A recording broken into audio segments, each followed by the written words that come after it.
wajal. Taib, mengisi waktu dengan kajiannya. Udah mulai ente? Oh udah. Allahumma salli wa sallim ala nabiyina Muhammad. Rasulullah sallallahu alaihi wasallam mengatakan, nikmatani maghbunun fihima katsirun minan nas. Ada dua nikmat yang kebanyakan manusia itu terpedaya dengan nikmat tersebut. Mereka tidak menganggap itu nikmat, atau hal itu dianggap hal yang biasa, padahal itu nikmat. Yang pertama, kesehatan. Kita tahu bagaimana kondisi dunia dengan corona ini. Dikasih satu penyakit yang kemarin anak ngobrol sama teman-teman, sebesar apa sih virus corona itu? Sebesar apa? Mungkin dengan mikroskop nggak kelihatan. Mungkin harus dengan yang lainnya baru nampak besarnya. Kecil sekali. Tapi membuat dunia jadi kebingungan. Kita pun seperti itu. Ketika nikmat sehat diambil dari kita, wallahi jamaah, makanan yang enak tidak bisa kita makan. Tempat yang indah tidak bisa kita kunjungin. Bahkan tempat yang paling dicintai Allah, masjid pun kita tidak akan mampu melangkahkan kaki ke sana. Nikmat sehat ini. Tapi banyak orang kurang bersyukur dengan nikmat sehat ini. Karena dalam pikiran banyak manusia, nikmat itu adalah materi. Yang kedua, al-faragh, waktu luang. Kita ini dikasih waktu luang sama Allah Azza wa Jalla. Benar-benar luang. Kenapa luang? Karena nggak ada kegiatan kita. Kegiatan kita ngapain? Kemarin subuh masuk hotel, tidur. Sarapan nggak banyak yang keluar. Makan siang, kemana? Restoran cari makan. Gitu. Habis gitu balik lagi. Sebagian gatel kakinya. Masa Ustaz diem doang di sini Ustaz? Jalan kita, jalan. Kemana? Ke mall. Pulang bawa-bawa sudah. Terus malam makan lagi. Habis makan? Tidur. Tidur subuh. Salat subuh. Tidur lagi. Sebagian tidur lagi. Anda lihat soalnya sarapannya rame jam berapa? Jam 8 baru rame gitu kan. Oh. Terus kita memanfaatkan waktu luang untuk kajian. Nanti juga kita akan kosong. Sampai kapan? Sampai besok jam 10 malam. Di pesawat ngapain? Ada yang main game. Ada yang nonton film. Ada yang makan. Ada yang tidur. Maka dua nikmat ini tolong disyukuri. Caranya diisi dengan hal-hal yang bermanfaat. Di dalam Al-Quranul Karim, dibuka semua Qurannya. Yang punya Quran di handphonenya dibuka. Buka surat Al-Fajr. Surat Fajar. Nah, yang handphonenya belum ada Qurannya, segera download.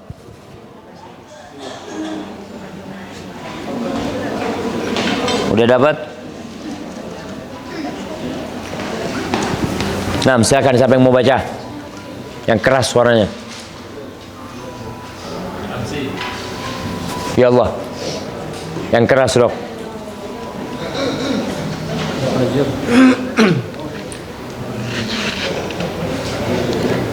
Ketemu apa enggak? Belum ketemu. 89.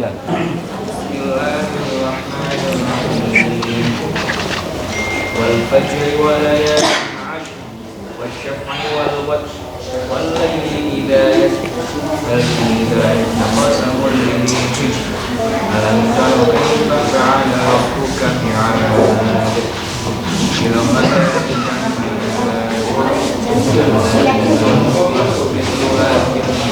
Barakallahu fiik. Allah bersumpah jemaah, wal fajri, demi fajar. Kalau kita melihat sumpah Allah dalam Al-Quranul Karim, Allah bersumpah demi waktu. Ada demi fajar, ada demi asar, wal asri, itu demi asar atau demi masa secara umum. Terus ada wadduha, demi waktu duha. Ada wal laili idza yaghsha, wan nahari idza tajal, demi siang, demi malam. Allah tidak bersumpah kecuali dengan sesuatu yang agung, sesuatu yang mulia. Ada apa sebenarnya dengan waktu ini? Ternyata waktu itu modal hidup manusia. Orang tuh hidup nggak pakai harta jemaah, tapi pakai waktu. Buktinya kita melihat ada orang yang hartanya cukup untuk 1000 tahun hidup. Cukup untuk 1000 tahun hidup. Tapi 70 tahun mati dia. Selesai.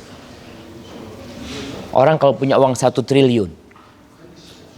Anggap tiap tahunnya dia perlu uang 1 miliar. Cukup berapa tahun? 1000 tahun dia hidup. Bagaimana dengan orang yang punya kekayaan sampai 40 triliun? Cukup untuk hidup 40.000 tahun. Tapi 70 tahun mati. 80 mati. 90 mati. Supaya kita sadar bahwasanya waktu ini benar-benar modal yang tidak bisa dibalikin. Kalau udah lewat selesai. Dulu ada orang Arab berkata, al-waktu kas-saif. In lam taqta'hu qata'aka. Waktu itu seperti pedang. Kalau engkau tidak memotongnya, maka dia akan memotong dirimu. Tapi di barat, waktu seperti uang. Mereka menghargai waktu dengan uang. Terlalu murah kalau waktu dihargai dengan uang. Makanya di barat orang digaji per jam. Jadi waktunya itu dihitung sama dia, per jam dia kasih. Sehingga muncul istilah time is money buat mereka. Enggak, buat kita bukan. Berapa banyak orang yang akhirnya tidak bisa bersilaturahim. Kenapa? Karena nggak punya waktu. Kok nggak punya waktu sih? Kan kita semua punya waktu 24 jam sama. Kok engkau nggak punya waktu? Oh, waktunya untuk kerja, untuk cari uang. Sehingga dia tidak memiliki waktu yang untuk silaturahim. Tidak memiliki waktu untuk berbakti sama orang tuanya. Tidak memiliki waktu untuk berangkat umroh, untuk berangkat haji. Karena buat dia uang waktu itulah, buat kita enggak. Jangan sampai kita gunakan waktu kita hanya untuk mencari uang. Allah bersumpah demi fajar, demi malam yang 10. 10 malam itu, malam apa jemaah? Jadi waktu ini ternyata kualitasnya beda-beda. Sebagaimana dalam mencari dunia ada prime time kata mereka, waktu yang sangat mahal waktu tersebut. Orang mungkin punya waktu weekend buat keluarga, mereka punya waktu untuk liburan. Di dalam agama kita pun waktu tuh beda-beda. Dalam 24 jam ini ternyata kualitas waktunya beda-beda. Waktu yang paling mulia kapan? Sepertiga malam akhir. Di saat orang terlelap dalam tidurnya. Ternyata itu waktu paling mahal jemaah. Tapi kita gak kebayang. Tiap hari kehilangan waktu yang paling mulia kita gak kebayang. Bukan gak kebayang ya, gak menyesal. Gak ada perasaan, ya Allah tadi ana gak sempat berdoa. Tadi ana gak sempat sholat witir. Tadi ana gak sempat istighfar. Tapi ana istighfar habis subuh, beda kualitas waktunya. Ana istighfar waktu duha, berbeda kualitas waktunya. Sepertiga malam akhir itu waktu nuzulir Rabb. Waktu turunnya Allah Azza wa Jal. untuk mendengarkan keluhan-keluhan hambanya. Semalam ada sebagian yang berangkat ke mana? Kedutaan mungkin, KBRI. Ada yang mungkin mau mengeluh, mau menyampaikan curhatan yang ada dalam hatinya. Iya, tapi kenapa kita nggak curhat sama Allah Azza wa Jal? Allah dengerin. Kalau kita lihat sekarang keberangkatan kita malam ini, pasti nggak? Belum tentu. Kalau Allah berkehendak tidak berangkat. Walaupun seluruh pejabat di negara kita membantu kita, menolong kita, pihak Emirat juga mau nolong kita. Kata Nabi SAW, wa'lam annal ummata law ijtama'at ala an yanfa'uka bi syai'. Ketahuilah, andai kata seluruh umat manusia berkumpul, bersatu padu, membantumu untuk memberikan manfaat kepadamu, tapi Allah tidak menetapkannya, tidak akan pernah manfaat itu datang kepadamu. Tidak akan pernah. Dan sebaliknya, andai kata mereka bersatu padu berkumpul untuk membahayakan kita, mereka nggak suka sama kita, mereka ingin bikin kita nggak terbang, umpamanya. Tapi Allah ingin kita terbang, kita akan terbang. Maka waktu-waktu yang indah ini manfaatkan untuk bermunajat kepada Allah Azza wa Jalla. 10 malam yang Allah bersumpah dengannya adalah 10 awal Dzulhijjah. Jadi sepanjang tahun itu jamaah, ternyata dari 355 hari. Berapa hari? 355 hari. Ada 10 hari yang lebih baik daripada semua hari itu. 10 awal Dzulhijjah. Yang kata Nabi Muhammad SAW, ma min ayyamin al-amalu salihu fihinna ahabbu ilallah min hadil ayyam. Tidak ada hari-hari yang beramal soleh di waktu itu lebih Allah cintai daripada beramal soleh di 10 hari ini. 10 awal Dzulhijjah. Para sahabat mengatakan, walal jihadu fi sabilillah. Apakah berjihad di jalan Allah pun tidak sebanding dengan beramal soleh di 10 awal Dzulhijjah? Walal jihadu fi sabilillah. Jihad pun tidak dapat menandingi beramal soleh. Beramal soleh maksudnya sholat, zakat, semua amal soleh. Berbakti sama orang tua nggak akan bisa menandingi. Illa rajulun. Kecuali satu kondisi. Seorang kharaja bimalihi wa nafsi. Orang itu berjihad di jalan Allah. Dia bawa hartanya sebagai perbekalan dia. Dia bawa persenjataan dia. Kemudian dia bawa nyawanya. Dan tidak ada satupun yang pulang ke rumahnya. Baru itu tidak tertandingi. Walayalin asyr. Coba kita melihat semua yang sudah berumur di atas 40 tahun. Berapa banyak 10 awal Dzulhijjah itu pergi tanpa amal soleh. Di negeri kita banyak orang gak peduli dengan 10 awal Dzulhijjah. Bahkan gak tahu ada apa di sana. Nggak rame. Tidak seperti 10 akhir Ramadan. 10 akhir Ramadan semua pada iktikaf. Iya. Akhir 10 Ramadan ini memang malamnya lebih utama daripada 10 awal Dzulhijjah. 10 awal Dzulhijjah itu jamaah, di situ ada haji yang tidak dapat dilakukan oleh semua manusia. Ada haji yang waktunya hanya 10 awal Dzulhijjah. Kalau bicara iktikaf, kita bisa iktikaf di selain bulan Ramadan? Bisa. Kita sekarang mau iktikaf. Berangkat ke masjid iktikaf. Kalau bicara sholat malam,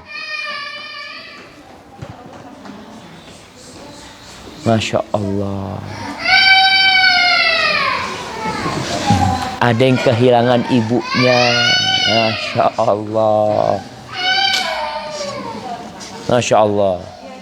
Kita jadi kuat jamaah terdampar karena ada anak kecil yang ikut terdampar bersama kita. Ngomong anak kecil. Ana pernah naik kapal kayu, diundang ceramah. Dari Banyuwangi naik kapal ke Pulau Pagerungan kecil. Baru pulang dari Medina kita. Diundang. Ana tanya berapa jam naik kapal? Kata dia 18 jam Ustaz. Kapal kayu jam. Kapal kayu. Panjangnya 14 meter kapal itu. Bukan kapal kayu. 14 meter nggak ada kursinya. Yang ada itu buat perutnya itu buat barang-barang mereka jualan. Kita numpang. Ana waktu diantar sama yang nemenin, kita naik ini Ustaz. Allahu Akbar. Ana pikir kita ngantri beli tiket ya. Ternyata numpang sama pemilik kapal. Boleh numpang. Anak kecil, ya Allah. Gak ingin berangkat tapi sudah janji mau berangkat. Akhirnya anak kuat hatinya. Karena ada anak kecil ikut. Anak kecil berani katanya. Masa anak gak berani? Naik kuda. Tuh ceritanya anak kecil itu. Akhirnya anak jadi berani karena melihat anak kecil itu. Perjalanan kapalnya bukan 18 jam. 28 jam. Itu mesinnya di tengah lautan mati. Kita diombang. Tapi anak tetap kuat karena ngelihat anak kecil. Masa anti mau nangis? Tuh anak kecil. Nah, kembali kepada 10 awal Dzulhijjah. Apa sih amalan yang dilakukan pada 10 akhir Ramadan? Semuanya bisa dilakukan di 10 awal Dzulhijjah. Tapi amalan di bulan Dzulhijjah nggak bisa diamalkan di 10 hari Ramadan. Nggak bisa. Apa? Tarwiyah. Jamaah haji berada di Mina. Nggak bisa. Wukuf di Arafah. Nggak bisa kecuali tanggal itu. Haji lempar jumroh pada tanggal 10. Nggak bisa kecuali tanggal itu. Itu benar-benar 10 yang mulia. Makanya Allah bersumpah. Walayalin ashri.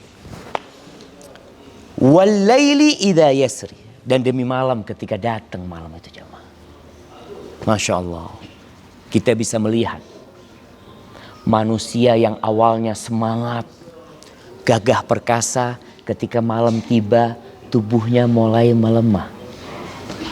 Binatang-binatang yang awalnya di lapangan sambil merumput, dia mungkin ketika matahari mulai tenggelam dia mulai balik ke rumahnya. Malam itu tempat kita berlindung. Di malam itu ada banyak kejahatan. Maka kita berlindung. Allah bersumpah dengan hal itu.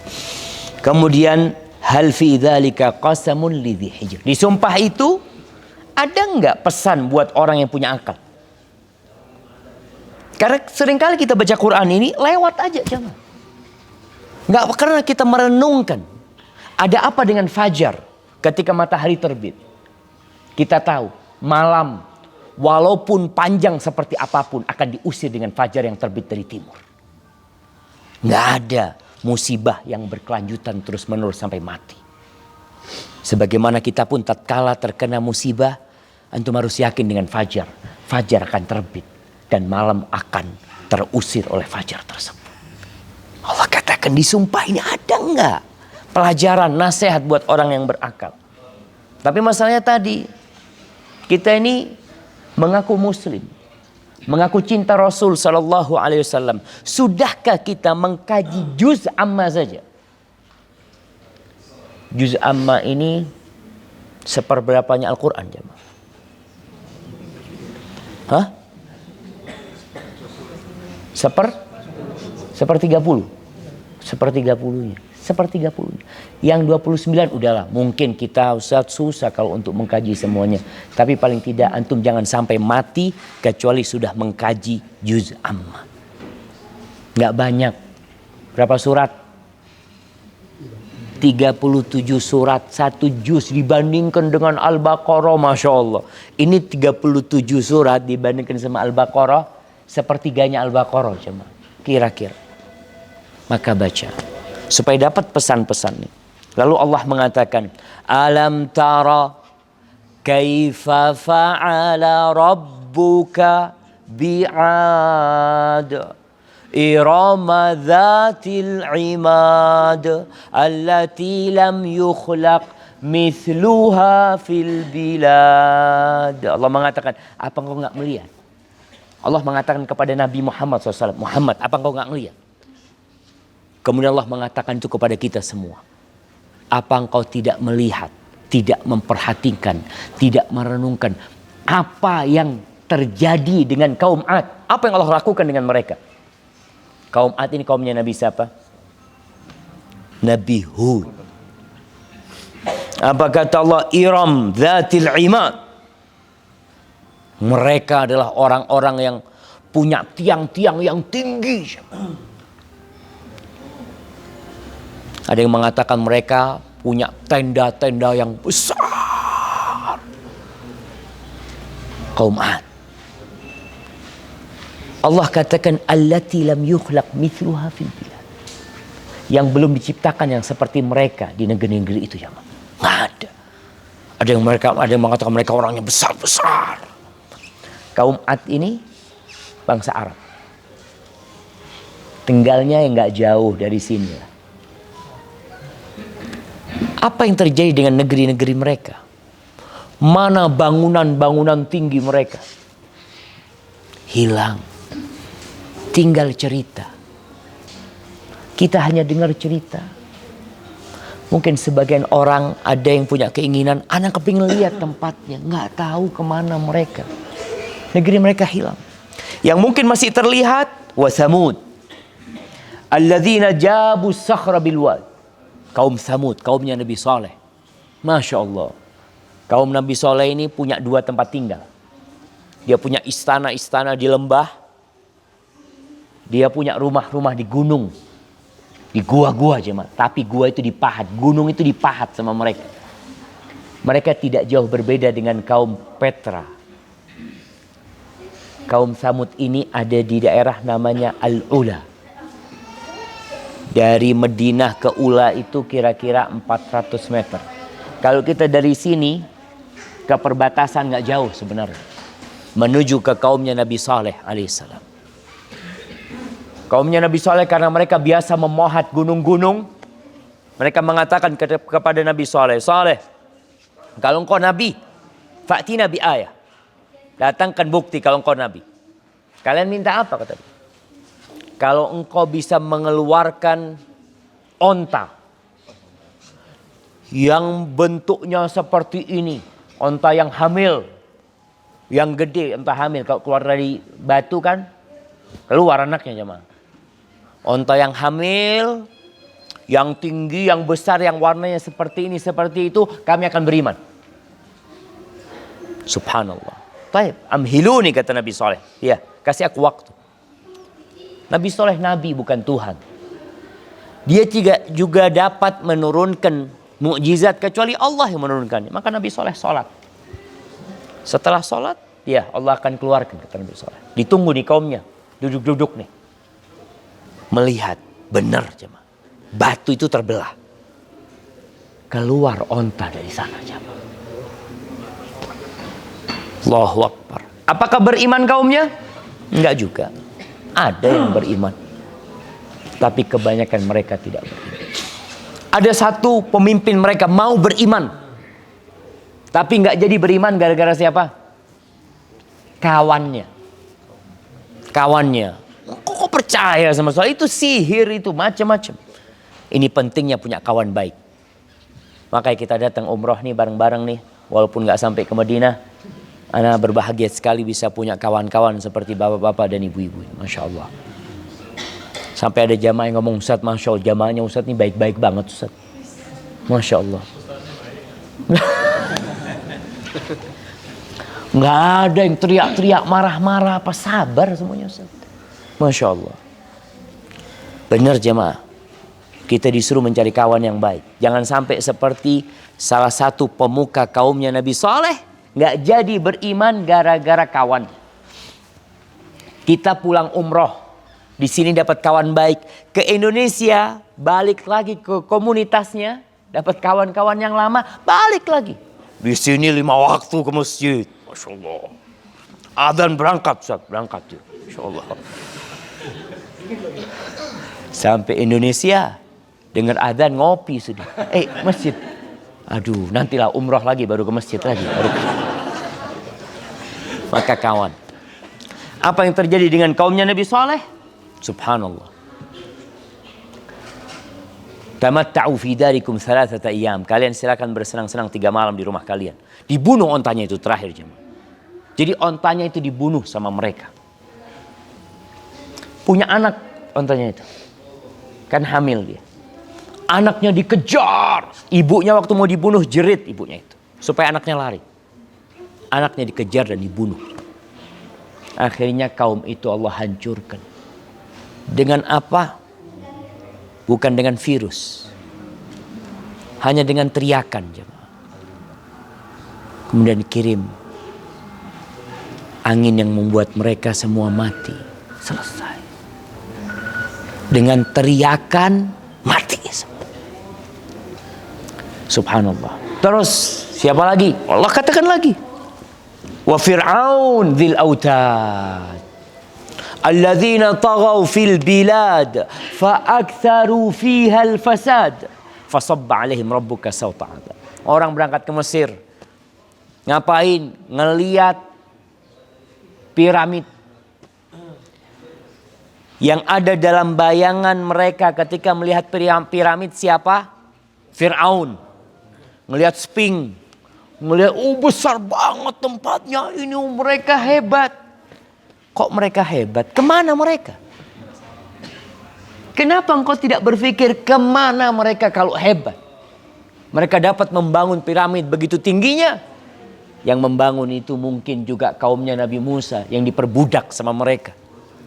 Dengan kezaliman mereka membangun itu. Sehingga mereka tinggal cerita. Jadi yang ajaib itu adalah bagaimana Allah memusnahkan kaum-kaum yang merasa kuat. Yang merasa gagah perkasa. Dari mulai kaumnya Ad dihancurkan dengan angin. Kaumnya Samud dengan teriakan. Dan kaumnya Fir'aun. Zil autad. Jumlah tentaranya Fir'aun dikatakan sampai 600.000. Pada waktu itu. Dia memiliki banyak bala tentara. Masuk ke lautan hilang. Tinggal cerita. Lalu Allah mengatakan. Inna rabbaka labil mirsad. Ingat. Engkau yang masih hidup sekarang. Allah selalu mengawasimu.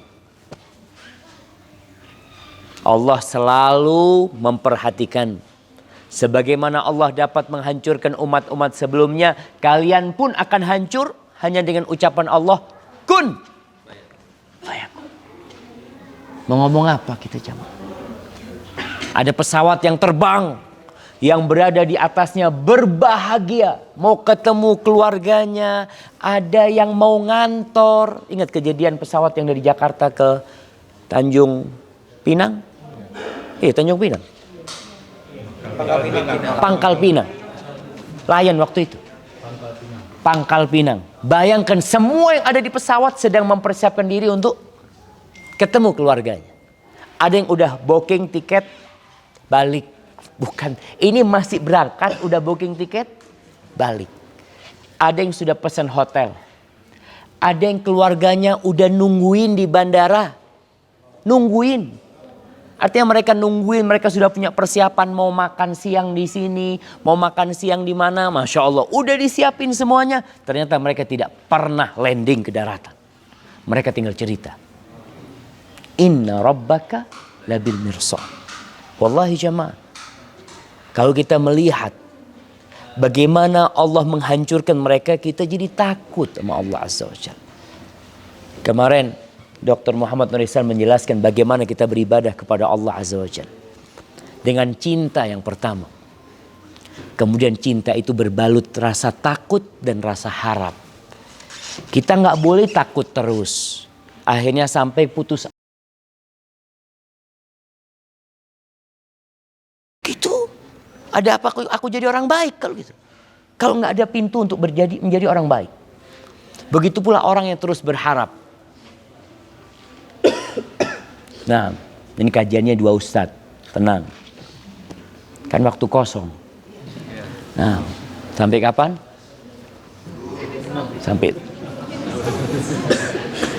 Sampai ke airport kita kajian. Nah, entar Ustaz duduk di sini Ustaz, entar lagi. Insya Allah. Nah, jamaah subhanallah, kita lihat tadi bagaimana pesawat itu tidak pernah landing. Kita nggak pernah tahu dengan apa yang akan terjadi. Maka jangan terus-terusan berbuat dosa. Orang yang tidak punya rasa takut, yang berharap terus. Fadal Ustazan. Sabaqnakum samihun. Ana jadi nervous kalau di samping beliau ini. Nah, sampai mana? Sampai hilang jemaah. Nah, ya sampai inna rabbaka labil mirsad. Jadi beribadah kepada Allah Azza wa Jal, selalu berharap sebanyak apapun dosa kita, Allah akan ampunin. Tapi jangan lupa kita takut juga sama Allah Azza wa Jal. Allah mengatakan, Nabbi ibadi anni anal ghafurur rahim. Sampaikan kepada hamba-hambaku Muhammad, sampaikan kepada mereka bahwa aku adalah Rabb yang maha pengasih dan maha penyayang. Sampaikan kepada mereka. Tapi ayatnya nggak cuma di sini, ada lanjutannya. Wa anna azabi huwal azabul alim. Dan sesungguhnya siksaku siksa yang sangat pedih. Nabi Adam dikeluarkan dari surga karena berapa dosa? 1 dosa. Maka jangan meremehkan dosa. Sebagaimana kita juga terus berharap. Lalu Allah mengatakan fa'ammal insan, bicara manusia nih kita. Fa'ammal insanu idza mabtalahu rabbuhu fa'akramahu wa na'amahu fayaqul rabbi akraman. Nih manusia kalau dikasih ujian, ujiannya kenikmatan. Orang kalau dikasih nikmat jarang bilang ujian. Tapi kalau dikasih sakit sedang diuji Pak Ustaz. Kalau lagi banyak duitnya, alhamdulillah Ustaz. Dikasih nikmat sedang diuji. Allah mengatakan fa'ammal insan idza mabtalahu rabbuhu, kalau diuji sama Rabbnya, dikasih cobaan sama Rabbnya, fa'akramahu wa na'amahu, dikasih kemuliaan, kehormatan, dihargain oleh manusia, punya jabatan, dikasih nikmat, kasih harta sama Allah. Apa kata dia? Rabbi akraman. Oh, Tuhanku memuliakan aku, kata mereka. Itu manusia mengatakan itu. Wa amma idza mabtalahu faqadara alaihi rizqahu fayaqulu rabbi ahanan. Tapi kalau dikasih ujian, rizkinya disempitkan, usahanya nggak lancar, mungkin dia bangkrut. Apa kata dia? Tuhanku menghinakanku. Akhirnya manusia beranggapan harta dan jabatan tanda kemuliaan Allah, kemiskinan tanda kehinaan dari Allah. Lah, nggak seperti itu ukurannya. Nabi Muhammad kaya apa miskin? Kaya apa miskin?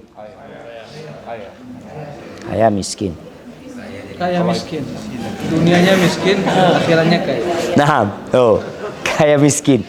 Jadi perjalanan hidup Nabi SAW tidak lepas dari kaya miskin. Beliau yatim. Allah mengatakan wa wajadaka ailan fa'aghna. Allah mendapatimu miskin, nggak punya apa-apa, perlu bantuan orang, Allah yang nyukupin engkau. Jadi perjalanan hidup Nabi seperti itu. Beliau miskin, terus Allah yang mencukupi. Beliau pernah miskin lagi ketika beliau sampai kota Madinah. Beliau bangun rumah Bangun rumah jamaah. Kita kalau bangun rumah kira-kira ingin yang paling indah. Makanya banyak orang pindah dari satu rumah, rumah selanjutnya, rumah lagi. Kenapa? Ya karena hartanya bertambah, rumahnya tambah lah Ustaz. Nabi SAW bangun rumah ketika hijrah. Luas rumahnya kira-kira 5 kali 5 meter. Sampai mati di rumah itu juga. Mungkin kita sudah mengalami pindah berapa rumah? Pindah berapa rumah bang? Masya Allah. Berapa rumah kira-kira sudah pindah? Oh udah lupa sampai jam, nggak tahu sudah jam. Udah berapa? Nah Rasul Sallallahu Alaihi Wasallam Masya Allah tetap di satu rumah sampai meninggal dunia Sallallahu Alaihi Wasallam. Beliau ya Ustaz mungkin nggak punya uang untuk renovasi Ustaz. Nabi Alaihissalam pada tahun ke-7 Hijriah setelah menaklukkan Khaybar, beliau pulang bawa harta, beliau punya uang pada waktu itu yang beliau renovasi masjid. Rumahnya tetap. Yang direnovasi rumahnya Allah Azza wa Jalla. Coba kita berpikir. Yang perlu besar rumahnya Allah, semakin banyak jamaahnya. Antum tetap, kecuali antum renovasi Ustaz. Dulu waktu bikin rumah ini anak 3 Ustaz, sekarang 13. Renovasi pantas karena ada sebabnya. Ini rumah tambah besar, anggotanya tambah habis. Orang itu kadang-kadang anak lihat sudah tambah besar rumahnya, anak kemana? Alhamdulillah Ustaz, udah lepas semuanya Ustaz. Jadi di rumah ini berdua aja, Masya Allah. Makanya bikin anak yang Masya Allah. Paling tidak pulang dari sini barokah lah. Semua tambah 1 anak lagi. Masya Allah. Bapak-bapak siap? Nggak bisa produk yang mana sih? Udah. Oh nggak bisa produksi ya, Ustadz Muhammad nanti yang jawab. Kalau nggak bisa produksi itu Ustadz Muhammad yang jawab nanti. Nah, Nabi SAW pernah punya harta banyak, iya, tapi rumahnya tetap. Masya Allah. Kenapa? Karena ada hal lain yang penting untuk direnovasi, untuk diperbaiki. Nabi ketika miskin, beliau berkorban ya 1 ekor kambing, 2 ekor kambing pada tahun ke-10 Hijriah. Rasulullah SAW membawa 100 ekor onta untuk dikorbankan ke Mekah. Jadi bapak-bapak hartanya bertambah, kurbannya tetap kambing, alhamdulillah. Terus sapi tetap 1 dari dulu. Iya Ustaz, kan kita sudah korban. Allah itu tidak nerima dagingnya atau darahnya, tapi takwa. Oh, Masya Allah. Kalau suruh 6 lah. Tambah pinter-pinter manusianya nih jamaah. Gara-gara ngaji tambah. Nah, kita coba pertama. Rasul SAW nggak kaya. Beliau mengatakan, Laisal ghina an kathratil arad. Kekayaan itu bukan dengan banyaknya harta benda. Walakinnal ghina, ghina nafs. Tapi kekayaan yang sesungguhnya adalah kekayaan jiwa. Gimana kekayaan jiwa? 1 cukup. Kata Nabi SAW tentang kekayaan jiwa ini, Irda bima qasamallahu lak takun aghnan nas. Puaslah engkau dengan apa yang Allah berikan kepadamu, engkau akan jadi orang paling kaya di dunia. 1. Kepuasan dengan apa yang Allah berikan. Orang punya handphone kalau nggak puas-puas jamaah, dia akan selalu melirik handphone temannya. Insya Allah, ganti handphone lagi antum ya. Insya Allah. Mulai dalam hati kapan ganti ya, Insya Allah. Karena cuma mau gaya aja, coba puas ya, Masya Allah. Tapi bukan berarti puas itu mobil kita tetap mobil yang kuno ya. Mobilnya tetap ya rusak-rusakan, tidak. Allah itu suka melihat nikmat yang Allah berikan kepada hambanya. Allah kasih nikmat kepada antum, ya gantilah baju, masa robek-robek terus. Motornya udah jelek, ya gantilah. Karena pernah suatu hari Nabi SAW melihat seorang sahabat yang penampilannya penampilan orang miskin. Jangan. Ditanya sama Nabi SAW, Mada tamliku minal mal? Engkau punya harta apa yang kau milikin harta?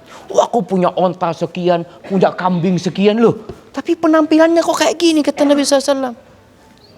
Innallaha yuhibbu idza an'ama ala 'abdihi ni'matan an yuriyaha atau an yaraha ala ar-rajul hadha.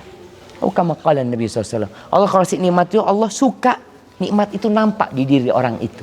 Kelihatan ini orang berada gitu loh, orang punya. Jadi sekali lagi ternyata harta itu bukan ukuran orang itu mulia atau orang itu hina. Tapi di negeri kita kalau orang nggak punya biasanya kurang diberikan. Bahkan rame di Indonesia itu sekarang menilai orang dari penampilannya. Yang pertama dilihat sepatunya. Insya Allah. Berapa nih sepatu? Berapa sepatu? Oh, nggak pakai sepatu. Nah, sepatu, lihat sepatu ya 5 juta. Apalagi yang dilihat? Tas, emak-emak tasnya. Jadi wallahu alam jamaah. Anak kadang-kala melihat ya, anak mudah-mudahan diampuni sama Allah Azza wa Jalla, melihat kadang-kala orang beli tas mahal. Kenapa ya? Ada yang berangkat ke toko tas, kata dia, Ustaz, anak masuk ke toko tas itu, Ustaz, orangnya mengeluarkan barangnya pakai kos tangan, Ustaz. Seret, kata dia. Pelan-pelan dia buka. Loh, kalau harus pakai kos tangan, ada apa dibeli gitu loh. Nanti dibeli kan nggak pakai kos tangan lagi yang bawa gitu kan. Pakai kos tangan, nanti disediakan ini dari kulit buaya. Buayanya itu dipelihara selama berapa ini. Dikasih makan ini. Subhanallah. Hah? Buaya darat. Nah, lihat tasnya, dihitung, oh tasnya ya 9,5 M. Oh, nggak ada lah jamaah ya. 950 juta. Jamnya dilihat. Jam, berapa jam? 2 M jamnya. Allahu Akbar. Jamnya 2 M. Topi berapa, Bang?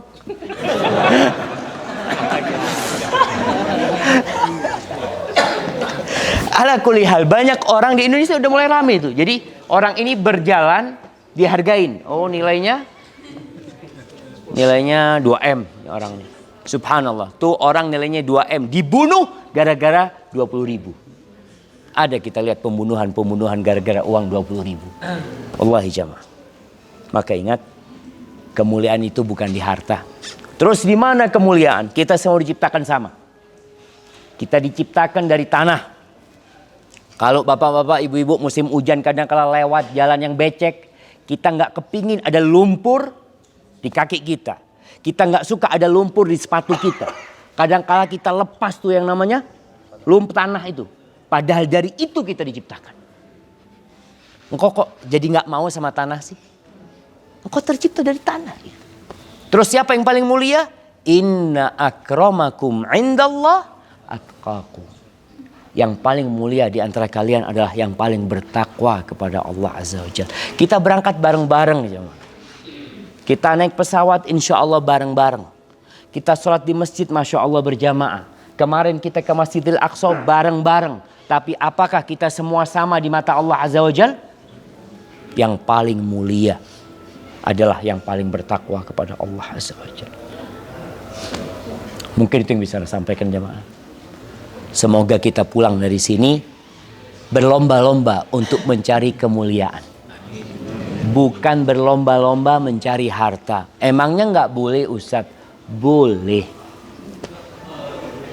Al-malu wal banun zinatul hayatid dunya. Wal baqiyatus salihat khairun inda rabbika thawaban wa khairun amala. Harta dan anak itu perhiasan kehidupan dunia.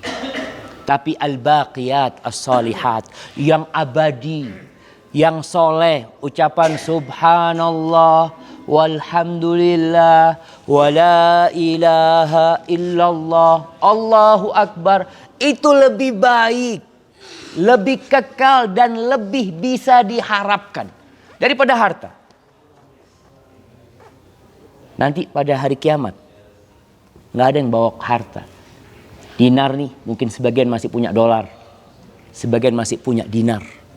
Nanti pada hari kiamat yauma la yanfa'u mal wala banun. Harta nggak berguna, anak laki-laki nggak berguna.